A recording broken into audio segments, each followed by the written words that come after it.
Praise the lord. ప్రభువైన యేసుక్రీస్తు నామములో ఈ ఉదయకాలమందు మీ అందరికీ కూడా శుభములు తెలియజేస్తూ ఉన్నాను. ఈ ఉదయకాలమందు ఈరోజు బుధవారము ఉదయము 11 గంటల నుండి 1 గంట వరకు కుటుంబ దీవెన కొరకు ప్రార్థనలు జరుగుతాయి. 7 బుధవారాలు 3 బుధవారాలు ప్రతి బుధవారము ఇలాగున చాలామంది పాల్గొని ఎన్నో విధములైన కుటుంబ దీవెనలు ఆశీర్వాదాలు పొందుకుంటూ ఉన్నారు. కనుక మీరు కూడా తప్పకుండా పాల్గొనమని ప్రభు పేరట మీ అందరికీ కూడా మనవి చేస్తూ ఉన్నాను. మన విజయవాడ గ్రేస్ టెంపుల్ చర్చి నందు ఉదయము 11 గంటల నుండి 1 గంట వరకు ఈ ఉదయకాలమందు పరిశుద్ధ గ్రంథములో నుండి కీర్తన గ్రంథము 91వ కీర్తన 4వ వచనము. ఆయన తన రెక్కలతో నిన్ను కప్పును, ఆయన రెక్కల క్రింద నీకు ఆశ్రయము కలుగును, ఆయన సత్యము కేడుమును డాలునై ఉన్నది. 91వ కీర్తన 4వ వచనము. ఆయన రెక్కలతో నిన్ను కప్పును. ఆయన రెక్కలతో ఎలా మనల్ని కప్పుతాడు? కోడి తన పిల్లలను రెక్కల కింద ఎలాగూ చేర్చుకొని కప్పునో అలాగే ఆయన తన రెక్కల క్రింద నేను కప్పుతారు. ఒక పల్లెటూరులో గడ్డివాము తగలబడిపోతూ ఉంది. గ్రామ ప్రజలు నీళ్లు పోసి మంటలు ఆర్పుతూ ఉన్నారు. గడ్డివాము ప్రక్కనున్న ఒక కోడి కదలకుండా అలానే ఉంది. రైతు దానిని కాలుతో నెట్టాడు. మంటల సెగకు కోడి చనిపోయింది. దాని క్రింద ఉన్న పిల్లలు క్షేమముగా ఉన్నాయి. ఆ కోడి చనిపోయి దాని పిల్లలను కాపాడింది. దాని రెక్కల క్రింద పిల్లలు అగ్నితో ఏమీ కూడా నీటిగా కాపాడబడ్డాయి. ప్రియ దేవుని బిడ్డలారా, అలాగే ఆయన నిన్ను కాపాడేవాడు. కోడి తన పిల్లల్ని ఏ విధంగానైతే భద్రపరుస్తుందో మిమ్మల్ని కూడా లేదా మన కుటుంబాలను కూడా ఆయన అనేకమైన సందర్భాలలో భద్రపరుస్తూ ఉన్నారు. ఈ లోకంలో రోగముల నుండి, ఈ లోకంలో అనారోగ్యాల నుండి, ఈ లోకంలో సాతాను తొందర నుంచి ఎన్నో విషయాలు మన మీదకి రాకుండా ఆయన రెక్కలు, ఆయన భద్రత కాపుదల మనకిస్తున్నాడు. అది గమనించాలి. నిన్ను కాపాడేవాడు, ఇశ్రాయేలు కాపాడేవాడు కునుకుడు, నిద్రపోడు. దేవుడు ఉన్నాడని రుజువుపరుచు అనే జర్మనీ రాజు ఒకరోజు తన మినిస్టర్తో లేదా తన మంత్రితో అన్నాడు. మంత్రి తడుముకోకుండా ఇశ్రాయేలు అన్నాడు. ఏంటి ఇశ్రాయేల్ అంటావు, అంత ఖచ్చితంగా ఎలా చెప్పగలుగుతున్నావు అన్నాడు.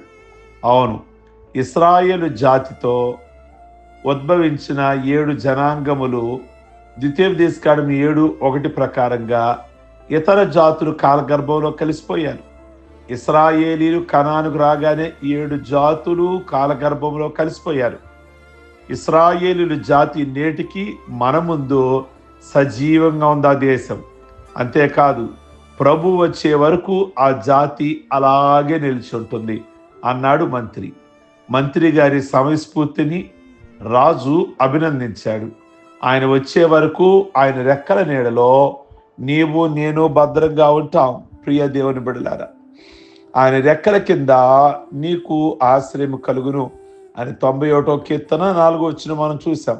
నీ రెక్కల నీడ క్రింద నన్ను దాచుము అంటాడు కీర్తనకాడు. నన్ను లయపరుచు దుష్టుల నుండి నా ప్రాణము శత్రువుల చేతికి చిక్కకుండా నీ రెక్కల నీడను శరణజొచ్చి ఉన్నాను.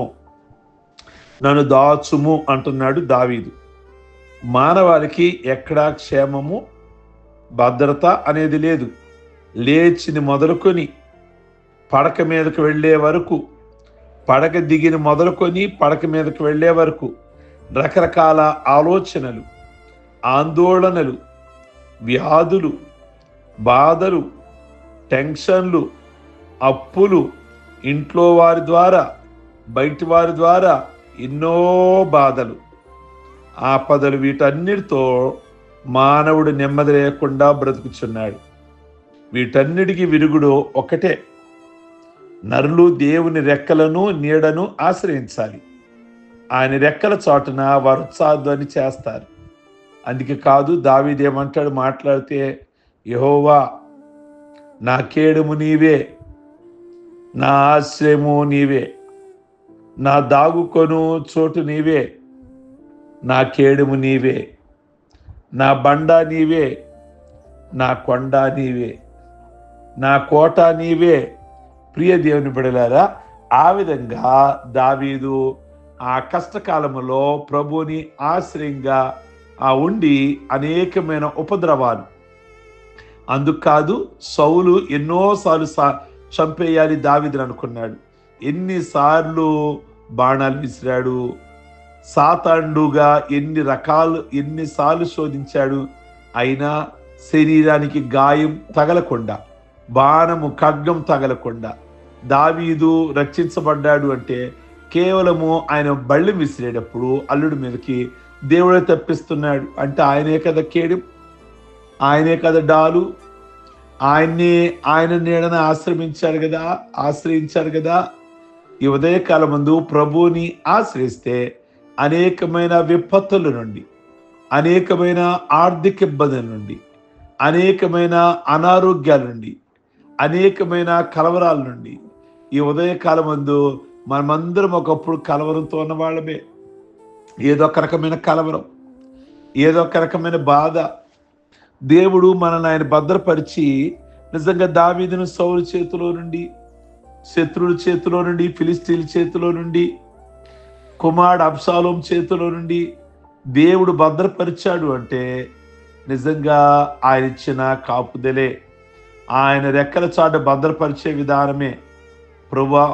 ప్రియ దేవుని బిడ్డలారా, మరో మాట ఉంది ఇక్కడ, నా నామమునందు భయభక్తులు గలవారు మీకు నీతి సూర్యుడు ఉదయించును, అతని రెక్కలు ఆరోగ్యమును కలుగు చేయును.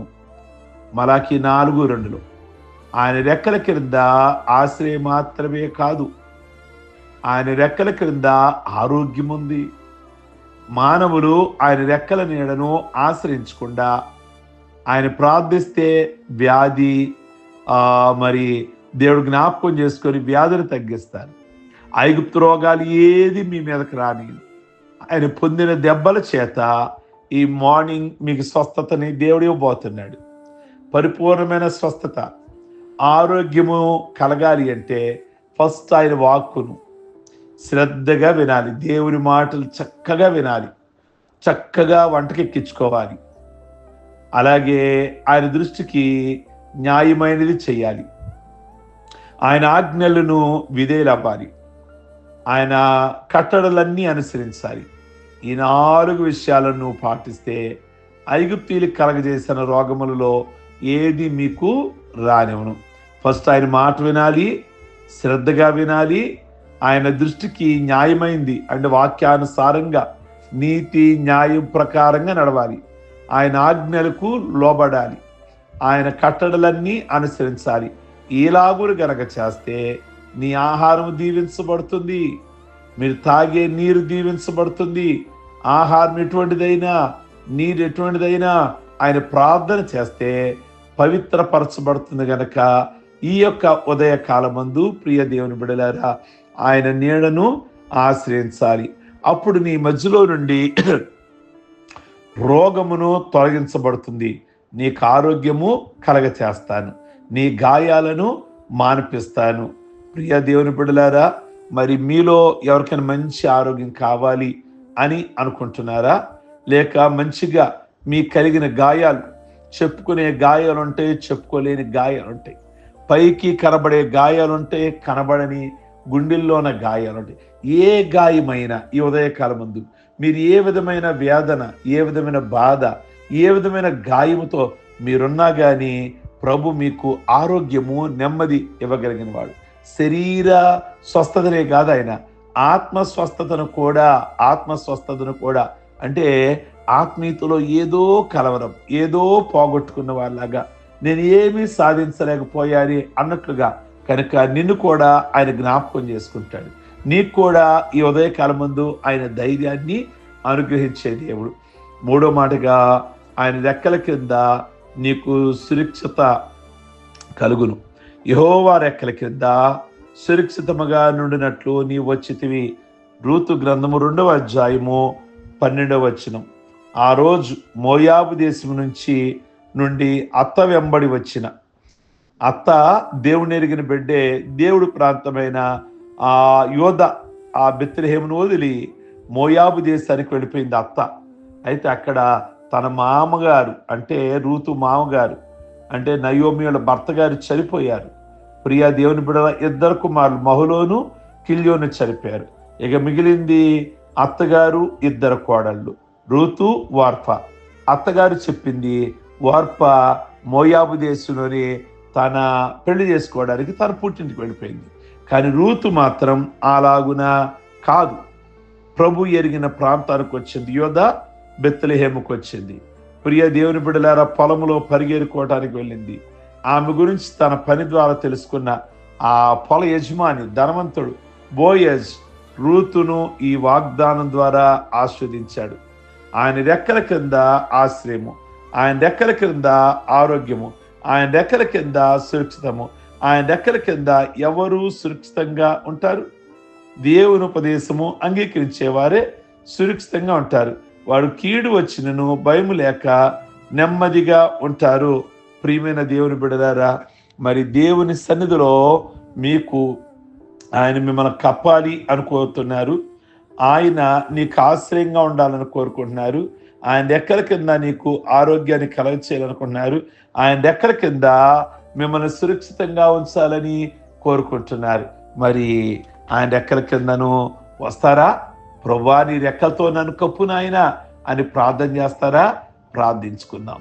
సర్వశక్తి కలిగిన ప్రభువా, కొద్ది మాటల గురించి ఈ ఉదయకాలమందు మీరు మాతో మాట్లాడినందుకై స్తోత్రాలు. రెక్కలతో కప్పే దేవుడివి, రెక్కల కింద ఆశ్రయం కలగజేసే దేవుడివి, రెక్కల కింద ఆరోగ్యము కలగచేసే దేవుడివి, ఆ రెక్కల కింద సురక్షితంగా ఉంచే దేవుడివి. మీకే వందనాలు. ఈ మాటలు మీ బిడ్డల దైనందిన జీవితంలో దీవెనకరముగా ఆశీర్వాదకరముగా ఉంచమని ప్రార్థన చేస్తున్నాం. వారి ప్రతి ఆలోచన యావత్తు సఫలపరచండి. అందరికీ మంచి ఆయుష్, మంచి ఆరోగ్యమును దయచేయమని ప్రార్థిస్తున్నాం. ప్రభువా, ముఖ్యంగా ఈ మార్నింగ్ ఎవరైతే పెళ్లి రోజులు, పుట్టినరోజులు, రక్షణ పొందిన రోజులు చేసుకుంటున్నారో వాళ్ళందరినీ కూడా దీవించి ఆస్వాదించి మీ నామమునికి మహిమ తెచ్చుకోమని ప్రార్థిస్తూ, ప్రభువా ఈ దినము ప్రయాణాలలో, మార్గాలలో ఏ విషయం వారు తలపెట్టినా అంత దీవెనకరంగా మార్చమని యేసు పరిశుద్ధ నామములో అడుగుచున్నాం తండ్రి. ఆమేన్. God bless you.